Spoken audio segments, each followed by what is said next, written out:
துலாம் 7ஆம் இடம் ஒரு வெற்றியை நோக்கி போகக்கூடிய ஒரு ராசி. அங்கே வந்து பெண்களுக்கு ரொம்ப முக்கியத்துவம். பெண்கள் பார்த்திங்கன்னா துலா ராசியில் இருந்தால் ரொம்ப ஒரு தைரியமாக இருப்பாங்க. எதையும் சாதிக்கலாம் அப்படிங்கிற தைரியம் அது எப்போவுமே அவங்கக்கிட்ட இருந்துக்கிட்டே இருக்கும். போன வருடங்களாகவே நீங்கள் கஷ்டப்பட்டு சில விஷயங்கள் நீங்கள் சாதிச்சிருப்பீங்க. அதோடைய திருஷ்டி தாக்கம் கண்டிப்பாக அவங்கள வந்து இதுவரைக்கும் வந்துக்கிட்டே இருக்குது. அதனால் மன வருத்தம், ஒரு குறைபாடு, குடும்பத்தில் சில ஒற்றுமைகள் இல்லாமல் இருக்கும். இந்த வருஷம் அற்புதமான ஒரு வருஷம். ஏன்னா குருவுடைய பார்வை உங்களோட 2ஆம் இடத்துக்கு இருக்குது.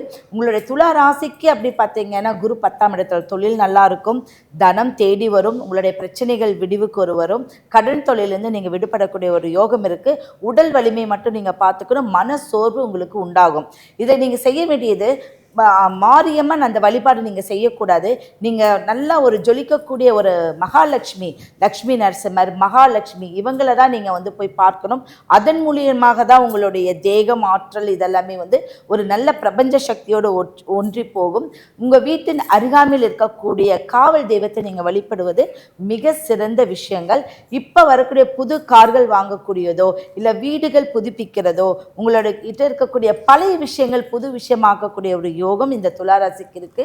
உங்களை சார்ந்த மகன், உங்களை சார்ந்த இருக்கக்கூடிய குடும்பத்துக்கும் நல்ல ஒரு முன்னேற்றம் இந்த வருஷம் இருக்கு.